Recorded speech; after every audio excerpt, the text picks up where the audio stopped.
Ladies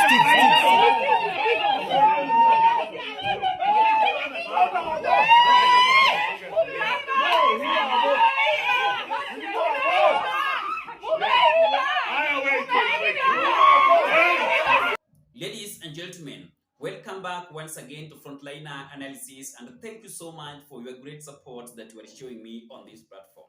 Now, my fellow Kenyans, we all understand that campaign have already kicked off in the Republic of Kenya between the political class of opposition and Kenya Kwanza government that are busy preparing themselves as the force and also as a factor to make sure that they are going to challenge each other on the ballot box in 2027, where the Gen Zs are also planning to do the same, to make sure that they are going to bring the change in the Republic of Kenya by voting against the government of President William Samoei Ruto.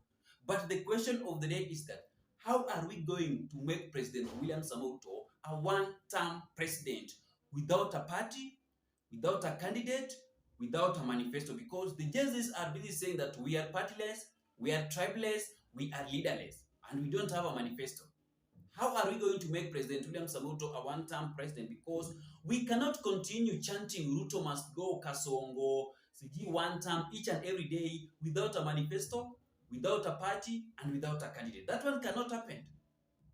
Because even yesterday, thousands of youths were spotted shouting Kasongo one term in Bukungu during the opening of the FESA games in Kakamega County.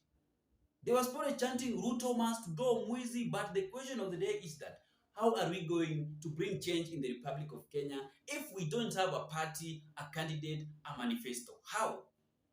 I want you to watch this video, but before you watch the video, I'm kindly requesting you to subscribe on my YouTube channel and like our videos for more updates daily. Please subscribe. Thank you so much for that great support of subscription and the like, and you can watch the video.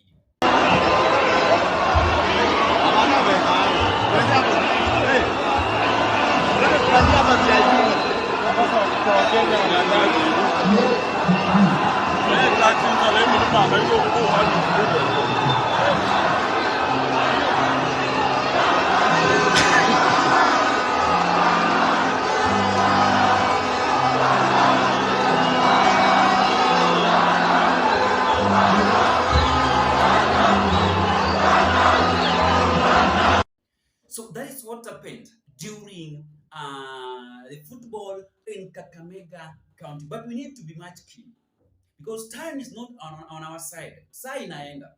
So naona saa opposition leaders wana campaign. Kenya Kwanza government are also campaigning. But if we are not keen, we are going to return back to the street after 2027. Watu wakisha uchaguana tu, kura kishaisha hivi, tutarudi kwa barabara. And expect another broad-based government. Expect another broad-based government after 2027. So after the election, tukishapiga tu kura hivi, after 2 months, expect another broad-based government, where Rigathi Gachagua atakuwa kwa serikali ya William Samoei Ruto, Kalonzo pia atakuwa huko. Ngoja tu utaona. Take it to the bank, ladies and gentlemen. We are going to have another broad-based government after the election. Ruto akishachaguliwa tu hivi, ama Rigathi Gachagua, ama Kalonzo Musyoka, we are going to have another broad-based government, whether we like it or not, because of what is happening in the Republic of Kenya. Tunakuwa na broad-based government, nusu mkate itakuwa tena. So we need to be very keen, because we cannot keep on yelling Ruto must go one term each and every day, because right now, echoes of one-term narrative have stormed every corner of the country. Every county in the Republic of Kenya are busy chanting Ruto must go. But we cannot continue like that, because even William Samoei Ruto himself is a clever politician. Right now, Ruto is using a tactic of economic empowerment to bring youth closer to his government ahead of 2027 election, which we don't understand what is happening inside economic empowerment. Thousands of the Gen Zs walienda State House last weekend, wakaacha ID yao kwa gate. They didn't know the reason why William Samoei Ruto invited them at State House. Hawakujua. 10,000 votes tayari zishaenda kwa William Samoei Ruto. After that, pastors, bishops, sijui wamama wa chama pia wanaenda State House. The moment unaingia tu State House hivi, lazima uache ID yako kwa gate. People are busy voting for President William Samoei Ruto while going to State House, but we don't know. Watu wanaenda tu juu waje tukutane na rais atatupea kitu kidogo, but we don't know that Ruto is busy stealing votes with the invitation. Because when you are in the State House on that day, how watu washapigia William Samoei Ruto kura? Almost more than 20,000 votes size imeshaenda kwa William Samoei Ruto. Because majenzis walienda, pastors, bishops are busy going there, women pia wanaenda huko each and every day. Wanamuziki pia wanaenda kwa State House each and every day. You need to ask yourself that why is it that William Samoei Ruto is having more meetings, at State House each and every day. A month cannot end without Ruto holding meeting at State House with different people. You need to ask yourself that simple question. Ruto have started stealing votes ahead of 2027 election with a strategy that we cannot understand. So the time is not on our side. And it is high time for the youth in the Republic of Kenya to have their candidate, to have their part, to decide on how they are going to do it in the next general election, whether they are going to rally back behind opposition leaders or whether they are going to have their own candidate. Period. And that one should happen this year before 2026. Because tayari siasa imeshaanza. Kuna kenye mibaki. Hata Ruto sahi ana campaign through economic empowerment. Na nyinyi mnadanganywa hapa. Ruto sahi anatafuta kura na economic empowerment. There is nothing like a genuine economic empowerment to the people of Kenya. You need to wake up your minds. Sasa tusipochunga bado tutarudi tu kwa street 2027. Then later on broad-based government ingine itatengenezwa. So beside that one, Governor Eric Mutai dismissed his impeachment by Kericho MCA'S, saying that the system was rigged. Yesterday on Friday, there was demonstration in Kericho County where MCA'S were impeaching the governor because of the other circumstances and county government of Kericho. But before we proceed with this analysis, I want you to watch the videos of what happened during the impeachment of Kericho Governor Eric Mutai. This is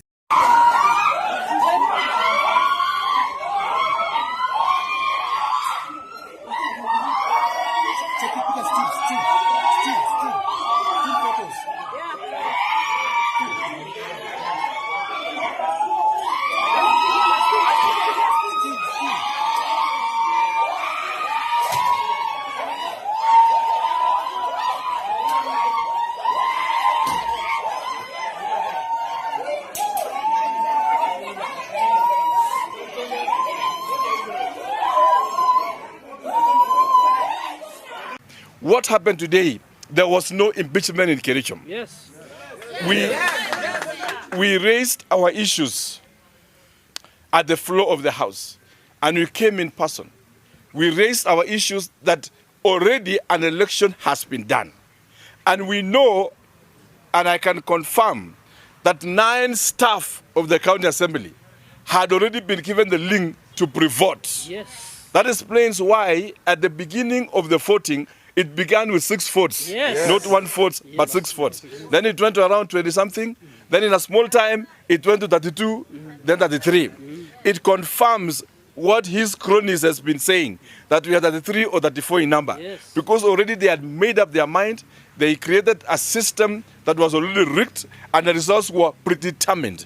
The simple question I ask is this: why do you resort to voting through an SMS when the 47 members of the assembly are physically there? Yeah, yes. What is so difficult in asking people to stand and then you count them? Yes. We only ask them for a simple thing: fairness. Yes. Because I said as a governor of the county that if there is a mistake, if the assembly feel like they should impeach me, then I am ready to go home with my head high where fairness and justice is done or is seen to be done. And you are not afraid. But we know the system does not meet the standards. It's not been verified by IPC. It's not been verified by the Commission of Commission Authority. It has not been verified by any government authority body. And we also have other evidences that we are going to submit in court and in Senate. And conclusively, I want to tell the people of Kericho that the goon Patrick Mutai, we are going to have him have direct criminal responsibility of his actions today. Yes. We are going to sue him. We are going to make him be accountable for his action. Because this was the greatest travesty of any parliament institution on earth. Those votes were non-existent. The system was already tampered, and the votes were not the number of the members of the county assembly that we are having. We are calling upon the Senate, because I know they will be transmitting the results to the Senate, that since the process was already opaque from the word go, and because there was already a mens rea from the social media all beginning this week, that the total number of the votes that will support the impeachment was 34, we are asking the Senate that they nullify all process and bring back the impeachment motion for proper voting to take place. Yes, that is our demand. Because what took place today was inhuman. What took place today are matters that cannot be done in the present day democracy. What took place today was absurd. Until this particular time of the day, we are in the hospital looking at our colleague, and we want to thank this hospital because they have attended to him. Whatever happened in that assembly is a dictation of the highest order, and we are very ready to present our numbers even at the Senate. Yes. I want to inform the governor that we will be there even before you to really give out our stand as 18 to affidavit that we didn't vote and people voted as 33. Who are these members who are outside the assembly to vote for us? It means they programmed the gadget from yesterday. Today the gadget started with 6, not 1. Yes. Why 6? Yet we are supposed to start by number 1. So that assembly is being driven by a rock leader. The leadership also is also very rock, and we are saying this one is challengeable, and we are just commenting. We are just starting today. The video. So that is what happened yesterday during the impeachment of Kericho governor, and that is what also happened during the football match in KAKAMEGA county. So I just wanted to update you on what is happening across the country so that you don't forget so that you don't miss anything that is happening in the Republic of Kenya. Thank you so much, ladies and gentlemen, and may God bless you. May God bless you, Kenyans, and see you in the next video. Kindly give me your thoughts in the comment section below concerning to the reaction of one term, two term, without a party on the sides of the Gen Zs that are also angry with the government of William Ruto, and they are busy planning to overthrow President William Ruto by using votes, but not going to the street to protest. Tukutane baadaye. Thank you so much, and may God bless you, ladies and gentlemen, because your time is not taken here for granted.